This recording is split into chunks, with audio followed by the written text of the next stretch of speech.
বাংলাদেশের সবচাইতে সুন্দর জায়গা হচ্ছে পার্বত্য অঞ্চল বান্দরবন। হ্যাঁ, আজকে আমরা যাচ্ছি বান্দরবনে এবং শেষ পর্যন্ত আপনাদেরকে দেখানোর চেষ্টা করব ইনশাআল্লাহ।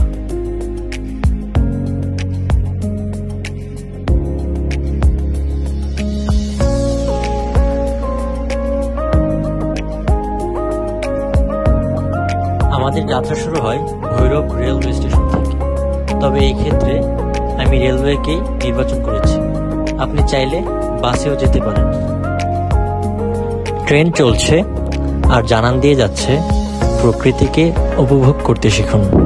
হ্যাঁ, এটাই দেখছিলাম, প্রকৃতি কত সুন্দর। দেখতে দেখতে অপেক্ষার অবসান ঘটিয়ে আমরা চলে আসলাম চট্টগ্রাম রেলওয়ে স্টেশন। এখান থেকেই আমাদের পরবর্তী গন্তব্য। দীর্ঘ ক্লান্তি শেষে আমরা রাতের খাবার হিসেবে নির্বাচিত করলাম ঐতিহ্যবাহী নান্না বিরিয়ানিকে। খাবার শেষে আমরা সিদ্ধান্ত নিলাম রাত্রি অবস্থান করব চট্টগ্রামে এবং সকালে আমরা রওনা দিব বান্দরবনের উদ্দেশ্যে। এখন আমাদের গন্তব্য হচ্ছে চট্টগ্রামের নতুন ব্রিজ, যেখান থেকে আমরা যাব হচ্ছে চকরিয়াতে।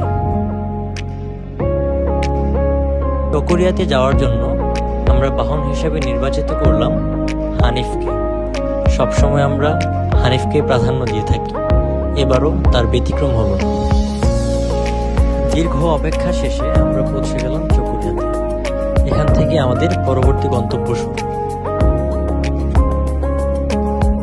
অবশেষে আমরা আমাদের কাঙ্ক্ষিত গন্তব্যে এসে পৌঁছালাম।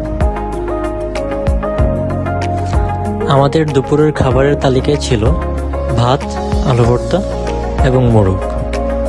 প্রকৃতির সাথে বসে খাবারের অনুভূতিটা ছিল একদম অন্যরকম। সফরের পুরোটা সময় জুড়ে এই জায়গাটাতেই সবচেয়ে বেশি সময় পার করেছি। রাতের এই শুনশান নীরবতা আর ঠান্ডা মৃদু হাওয়া আপনাকে নতুন করে বাঁচতে শেখাবে।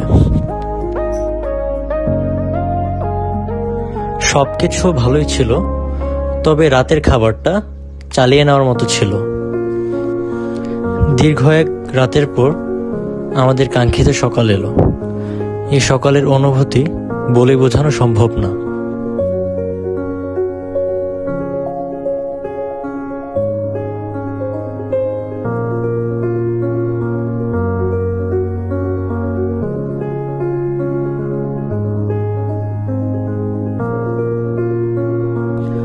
সকালে আমাদের খাবারের তালিকায় ছিল খিচুড়ি আর ডিম। এটা দিয়েই আমাদের নাস্তার কাজ সমাপ্ত করি।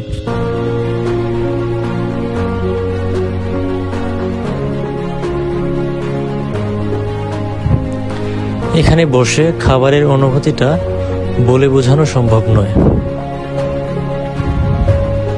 এটাই ছিল আমাদের বান্দরবনের সংক্ষিপ্ত সফর এবং পরবর্তী সফরেও আপনাদেরকে সাথে রাখার চেষ্টা করব ইনশাআল্লাহ।